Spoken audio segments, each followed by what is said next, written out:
You know, this whole New World Order premiere tonight, I get attacked almost every day by the mainstream media, and I don't usually cover it. People are always emailing me saying, why aren't you talking about this TV show or this local show or this radio show or this Washington Post article?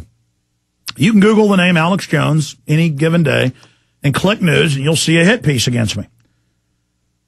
I love it. I absolutely love it. I just keep moving forward. And, you know, I've said I think the film is the most objective, most fair. But I've also said that it stereotypes and it picked the few little corny things we did. So the film is a distortion. The guys that made it know, sitting around, you know, eating popcorn, editing this thing, that they were choosing the most entertaining and hokey things just for entertainment value alone. And you follow people around all these years, but with me, there's really nothing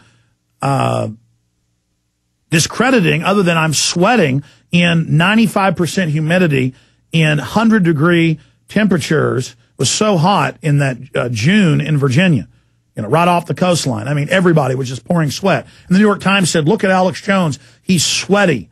You know, he's loud, every stereotype. Yeah, we're loud like the founding fathers or like George Washington at Trenton when he charged in against the Hessians. Was he sweating? Was he yelling? Was he... I mean, this is what we're supposed to do. They say, oh, you're not supposed to get excited. You're not supposed to get angry. Well, I like what Howard Beale said in Network.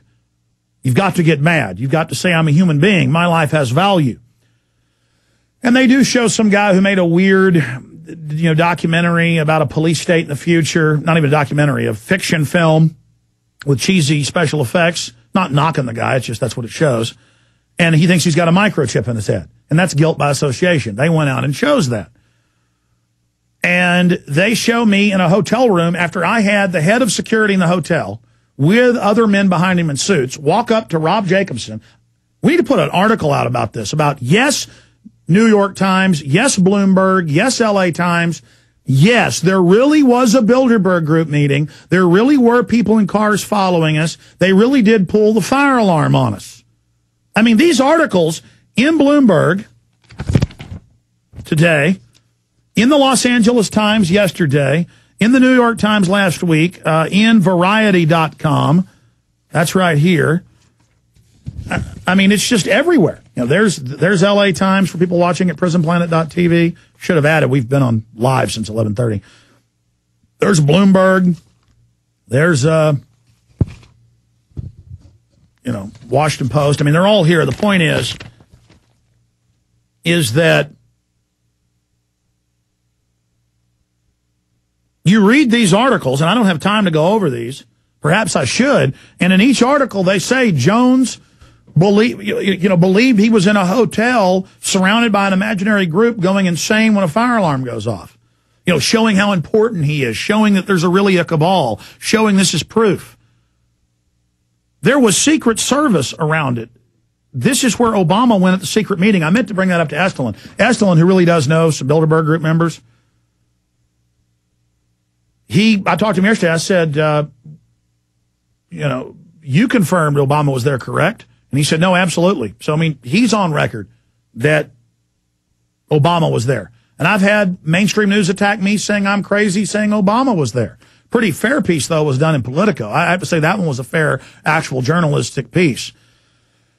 CBS News carried that on the nightly news, by the way. Very bizarre. So that's really one of the only fair pieces ever in U.S. media that admits all of this. Now, in the German news, the French news, the Russian news, the Japanese news, the British news, the Irish news, they admit, here's the Bilderberg group, here's their founding documents that got leaked. They set up the European Union. They want a one-world government. They pick prime ministers and presidents. They're running the show.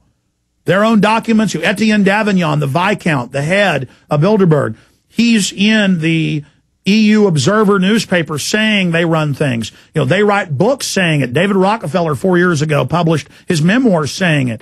Men in Power is a political retrospective. Helmut Schmidt brags Bilderberg runs the planet. And so I tried to give all of that to See Think, but they didn't put it in the film. And that's what the news says. Bloomberg says, and the LA Times says, and Variety and everybody else say, with no proof, Jones claims they're building FEMA camps, that Halliburton is. The film shows no proof. Well, I showed proof to them. I showed them the Houston Chronicle and the Washington Post and the New York Times about the FEMA camps. That's on record. I've had congressmen on about that. I've had congressmen on how they've been threatened with physical martial law. But Bloomberg just says that I made it up that Halliburton built FEMA camps. And they say I make it up that I'm being followed. You know, Jones insanely sees a car driving behind him on the highway and thinks it's the government. Folks, I was at Bilderberg with people following me as they closed it down at noon. I get in our car, and cars and vans follow us off the property and take 7, 8, 9, 10 turns, follow us into parking lots with, you know, big guys getting out. We shot video of it. I mean, this is just another version of what they've done all these years, denying that the Bilderberg Group even existed. Now they have to admit it exists in all the mainstream news, but if they just report on this film, they can then say the film doesn't prove it exists. And I remember I kind of got in a big argument with the C-Think people, and I said, you say this is objective? Well, I don't think it's objective, and I don't trust you, because you're not even saying there's even a Bilderberg Group meeting happening here this weekend. This is the day before Bilderberg arrived, and one of them was acting like it might not even exist. And I said, listen, pal, the Bilderberg Group exists. Stop. I mean, this is so childlike that they're openly in the Time Magazine, Newsweek, hundreds of other major publications announcing world government is good. You'll pay carbon taxes to private bankers. And we have got these people denying it exists. And so, you know what? I welcome the fact that scores of mainstream news publications, the biggest in the country, some of the biggest in the world, New York Times, Washington Post, Variety, Bloomberg, are saying I'm crazy and none of this exists. Because people are going to watch the film The New World Order that, as the LA Times said, you know, that I'm, quote, come off as charming, and that we make some points. The LA Times is the only half fair one. It still goes with the same angle, but a little bit slicker. Kind of just dismisses this as people who mean well but are nuts. People are going to read these articles. They're going to watch the film, and then they're going to Google Bilderberg, and they're going to see the world leaders and the kings and queens arriving, and they're going to read Bilderberg Group documents, and they're going to see everything we talk about unfolding, and they're going to go, well, the media lied to me again. The media distorted it again. Remember the History Channel hit piece that I knew was a hit piece? When they called my office, I knew it was a hit piece. I had an argument with my producer about it. I said, no, this is a hit piece. But when it came out, they did everything they could to distort what I said, everything they could to make me look bad. It didn't matter. I talked to friends, I talked to family, I talked to everybody. That has woken up so many people who saw that show, saw how one-sided it was, went and, against us, went and looked it up and became 9/11 truthers. Because people instinctively know the mainstream media lies, spins, distorts. And that's why they're allowing half-decent films like New World Order to come out now, because they've got to admit some of it's real to keep any of their credibility. I don't think the guys at C-Think are bad, but I'm not stupid. I know they made us look hokey. I know they distorted the film in a stereotypical way. That's fine. People are going to find out who the real Alex Jones is. They're going to find out who the real Luke Radowski is. They're going to find out who we really are. They're going to go and they're going to look up Endgame and Terror Storm and Road to Tyranny and the Obama deception. So again, as everybody sees this C-Think film, I need articles up on prisonplanet.com and Infowars.com saying, hey, all you new people come to Infowars.com and prisonplanet.com, get Endgame Blueprint for Global Enslavement. Find out who Alex Jones really is. Find out what he really has to say. See the full spectrum of his work. Find out who the elite are and what they have in store for you from their own documents.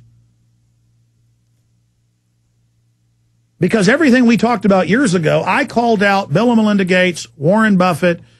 I called out Mr. Watson, the head of the Human Genome Project, as a Nazi a year before it came out that he said blacks weren't humans, the guy that ran the IBM Human Genome, the Nobel Prize winner for the double helix, because I'd already read his writings saying get rid of the majority of the population. He's one of the villains in Endgame, and a year after this came out 2 years ago, a year later, it comes out, everything I say. You think I just accuse somebody? Unlike other people, if I accuse somebody of something, I got proof. You think I just get up here on air and say Bayer Pharmaceutical knowingly put HIV and hepatitis in over 1 million ampules, a factor rate, and knowingly shipped it out, knowing it would kill people for eugenics? They were convicted in court of that. It came out their own internal documents. You see, when you see Endgame, you learn, not only who the elite are, but what their entire global agenda is. This more and more I realize is the most important film I've made. And if you don't have this on DVD, you're insane. People need this. You need to have viewing parties. This needs to be the biggest, hottest film out there. It's huge, but not big enough. Obama deception is important, and it's for newbies. People say, well, I already know everything in Obama deception. That's the whole point. It's for people that don't understand the left-right paradigm's a fraud, a distraction, a diversion. This film is so important. This cracks it all. And I already knew that my film was right, but the film gets more important as time goes on. It's more than evergreen. It isn't just staying evergreen. It's like glowing now. It's putting off sparks now.